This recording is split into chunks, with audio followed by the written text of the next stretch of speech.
vandalism that was witnessed in the country and specifically in Nairobi during the anti-government protest on Tuesday. The National Police Service yesterday banned public demos that were scheduled to continue today. In a statement sent to newsrooms, the Acting Inspector General of Police, Douglas Kanja, said that he was in receipt of credible intelligence that organized criminal groups were planning to take advantage of the ongoing protest to execute their attacks. Kanja said no demonstrations will be permitted in the CBD to ensure public safety.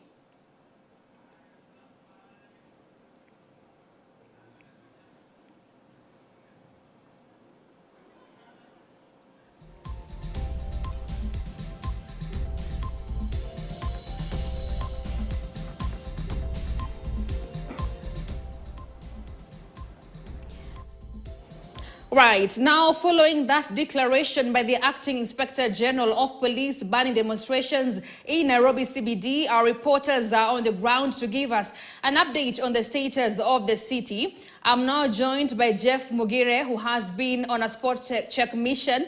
Mugire, what is the current status? Well, Grace, it's a chilly afternoon right here at along Outer Ring Road at Kware. The other side is Kware. This is Outer Ring, and the farther away you go to a place known as Feather, and then Tasia, then Pipeline. We've done spot checks from town, went to Ayaki, Githurai, Kahawa and Dani, Mathare Area 4, number 10, Huruma, and then here. We've not seen police officers within area 4 of Mathare and along Outer Ring Road. But we saw heavy police presence within the CBD and along Thika Road, but we've not seen protesters.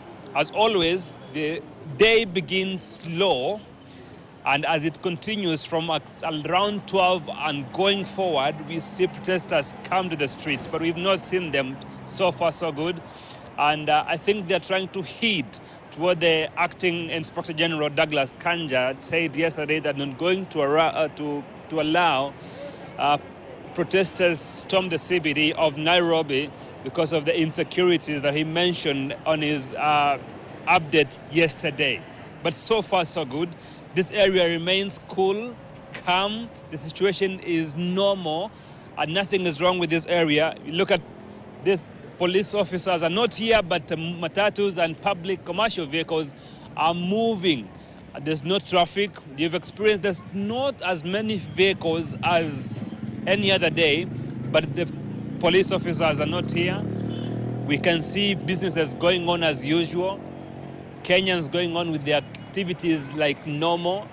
So there are no disruptions here, and the day seems to progress so far. From social media, we've just tried to see how the communication is. Yes, there's a call to occupy Uhuru Park in Nairobi, but we went there. Police officers are denied us access to see what's happening in there, but they said the park is closed for the people to get in, or to the public.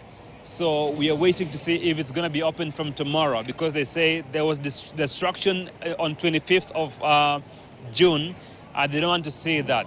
So far, this protest have been around for the last 4 weeks, and we've seen the numbers of people who have died continues increasing. Right now we are at 50, and we have more than 400 injured in hospitals within the CBD and other places across the country, and we've not seen police officers are being arrested for what has happened in the before.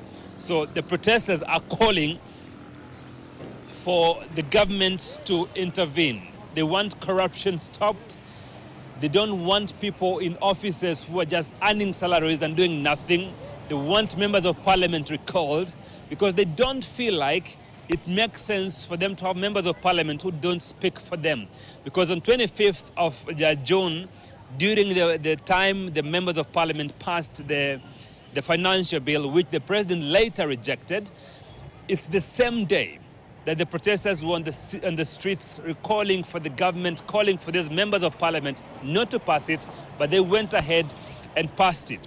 Other issues they are calling for is the expenditure of the government to be reduced to the lowest point possible so that the government does not overspend, and at the end of the day, we get into the borrowing spree that the government is into right now. So they're calling for the return of Linda Mama. They're calling out the government to stop corruption in the system. They're calling out on the government to ensure that the young people are given opportunities to serve, probably in the coming cabinet. They also want the government to listen that their taxation will hurt the economy more than it is doing so far right now. So those are the grievances of these young people. So there's a thin line, Grace, between reporting truthfully and being neutral and not saying things as they are.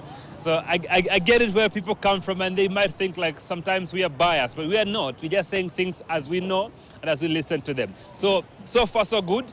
This is the situation along Outer Ring Road, and we're looking forward to see how the day progresses. We'll be updating you on what transpires from here along Outer Ring Road. And the other side, you see, this is Kware area.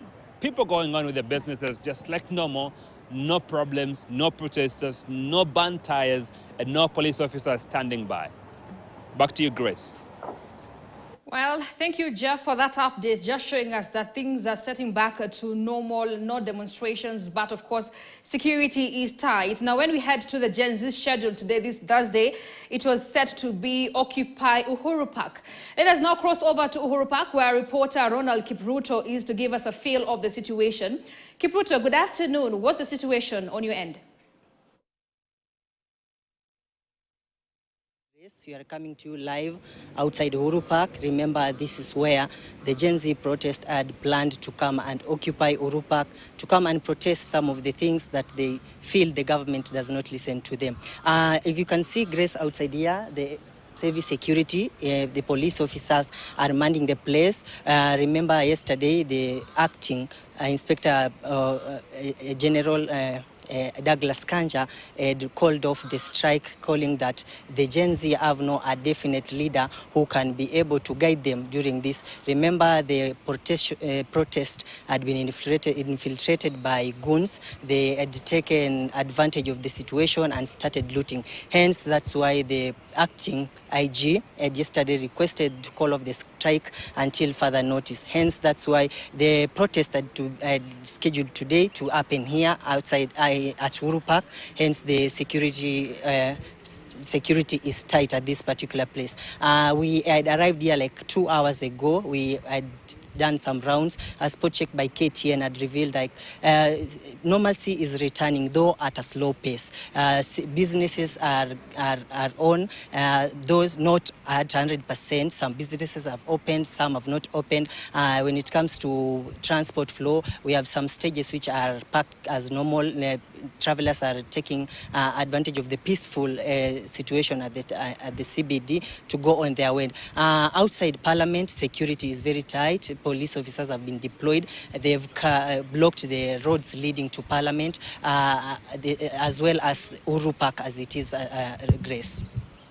Well, thank you, Kipruto, for that. Kipruto telling us there that the Gen Zs were scheduled to have the event there at Uhuru Park, but security is tight. But they're on the ground, and they're going to be following up on that to see what will transpire throughout